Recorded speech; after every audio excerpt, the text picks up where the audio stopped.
The child screamed loud enough to rattle the containment chamber. It wasn't fear or pain. It was anger.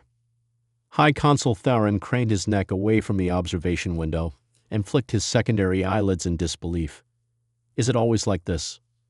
Warden Krelos gave a slow nod, his dorsal plates twitching. Since we brought it aboard, it doesn't beg. It doesn't cower. It just demands. Through the thick barrier of reinforced glass, the small human paced the holding cell, tiny hands curled into fists. Its voice, though young, carried an intensity that disturbed even the most hardened of Valkyrie warriors. They had conquered a dozen worlds, shattered planetary defenses, crushed insurrections before they could rise. But this creature, no more than an adolescent of its kind, showed no submission, no acceptance. Only fury. You can't keep me here, it shouted. You don't know what you've done.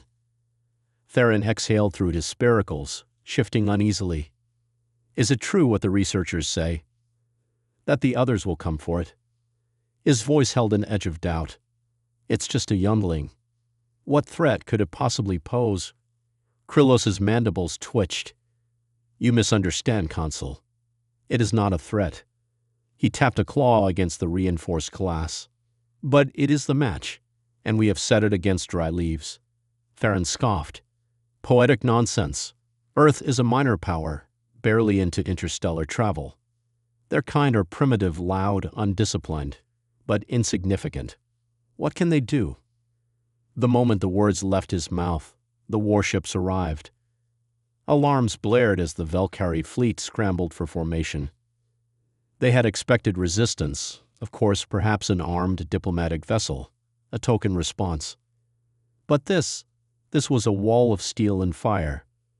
Human ships, larger and more advanced than the intelligence reports had suggested, dropped into real space above the colony world of Virex. The humans had not sent envoys or warnings. No threats, no ultimatums, only warships. The largest bore markings in crude bold letters, CNS indicator.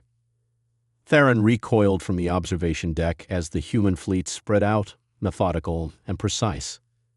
How did they mobilize so quickly? We took the child less than a cycle ago. Krelos said nothing. He simply watched. The comms array crackled. A signal forced its way through Valkyrie encryption barriers. The face that appeared on the main holoscreen was unmistakably human, scared, older, eyes burning with something colder than rage. The voice was calm, but it carried the weight of 1,000 unspoken promises. Return the child, the human commander said, or we take it back by force. Theron inhaled sharply. They dare? Krelos stepped forward, silencing him with a look. Your name, human. Captain Jackson Reeve, Terran Naval Command. His voice did not waver. You have 1 minute. Theron bristled. Arrogant creatures. They cannot possibly think they can. The first volley struck the outer defense platforms. The station trembled. Warning lights flared red. The Valkyrie fleet was already engaging, but the humans did not hesitate. They did not posture. They did not negotiate. They moved like executioners.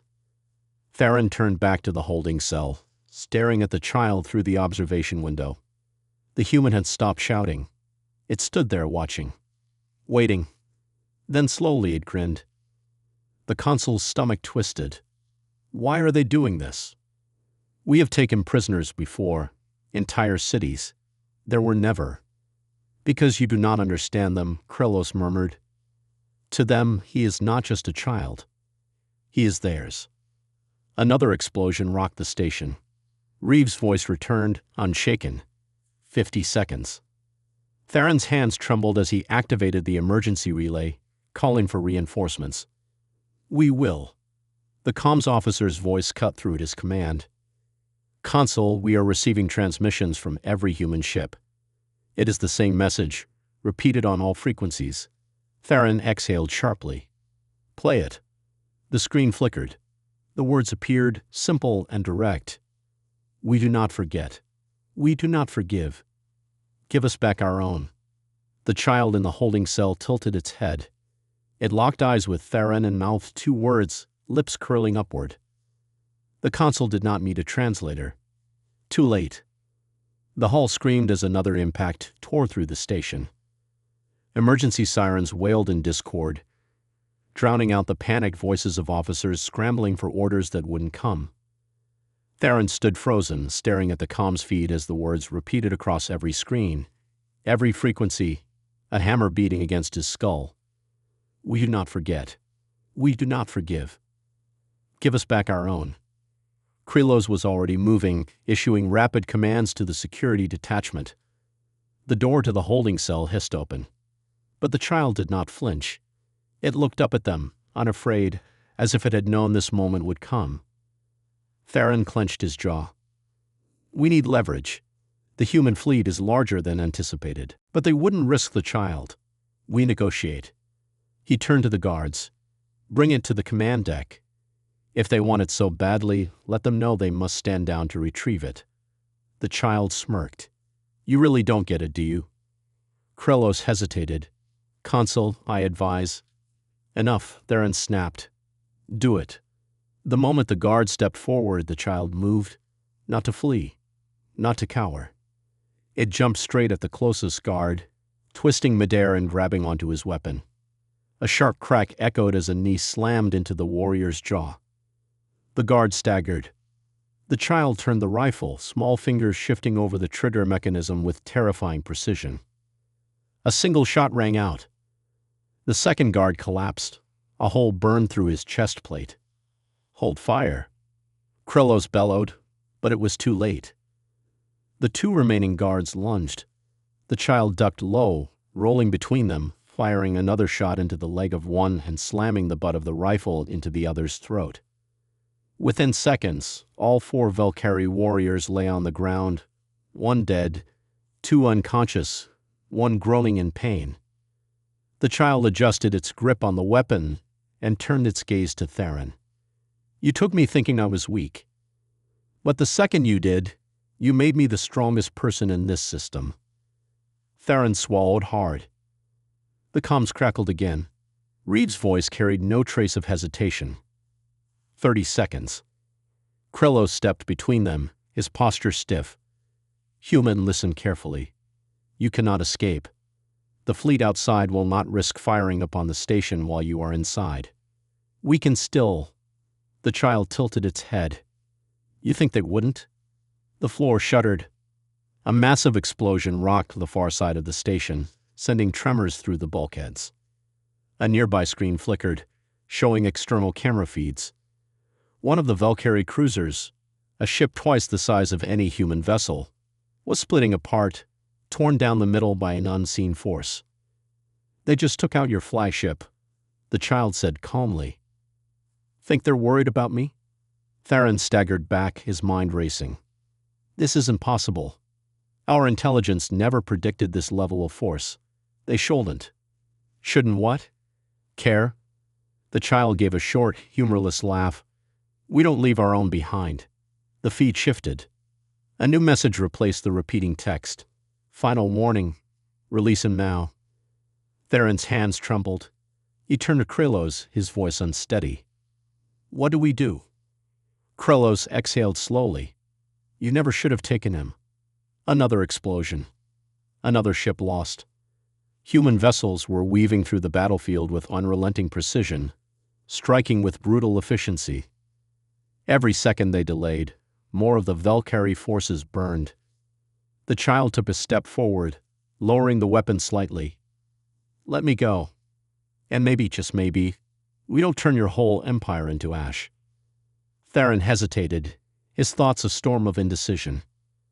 His people had never encountered an enemy like this. The humans weren't superior in numbers, nor in sheer firepower. But they were relentless, and worst of all, they were angry. Krylos's voice was barely a whisper.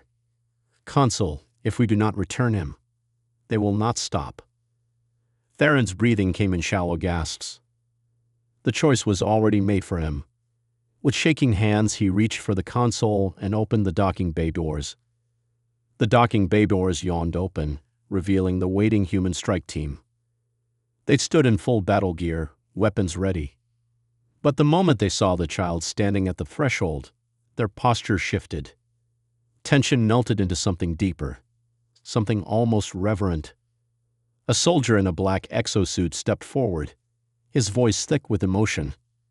"We're here, kid. You're going home." The child nodded, expression unreadable. Without hesitation, he strode past the stunned Valkyrie officers and joined the humans. The moment his feet touched the deck of the waiting ship, a single chilling phrase echoed through every communication channel in the system. "We have him." The warships in orbit adjusted formation instantly. The Valkyrie force had lost dozens of ships in minutes, and now the humans held their greatest advantage. They no longer needed restraint. For the first time in the battle, the human fleet turned its full might upon the station itself. Theron's breath caught. "They're still attacking. We give him back." Krello stared at the feed in silence. The human fleet was no longer moving with the precision of a rescue mission. It was moving like an execution squad. Reeves' voice returned, colder than before. "You thought it was about a trade. It never was." The first wave of bombardment struck the outer defenses. The station shields, weakened by the battle, flared and buckled. The Valkyrie fleet, what remained of it, began a desperate retreat. Ships vanishing into slipspace with no intention of regrouping. Theron turned to Krelos. "We must surrender." "Open negotiations." Before what?" Krelos's voice was flat. "Before they finish what we started." The reality sank in like ice in Theron's veins. There would be no surrender. No negotiation. The humans did not simply want the child back. They wanted a message burned into history. The station shook violently. Explosions cascaded through its structure, fires spilling through the quarters. The power grid failed in sections, casting entire wings into darkness. Through the viewport, Theron could see debris fields growing. Ships that had once represented the might of the Valkyrie Empire, now reduced to scrap. He stumbled to the comms console. "Reeve, listen to me. The child is safe. What more do you want?" The human commander's face reappeared on the screen. There was no satisfaction in his expression. No malice. Just the cold certainty of someone who had already decided the outcome. "I want them to remember. I want your people to know what happens when you take what is ours." Theron's throat went dry. "You can't kill. Kill us all. We are a civilization." "So is every world you conquered." Reeve's gaze darkened. "You thought you were untouchable. Thought we were just another species to be crushed under your boot. But you made a mistake." He leaned forward. "You took a child from the wrong people." The transmission cut. The bombardment resumed at full force. Theron stood in the command deck, surrounded by the sounds of a dying station.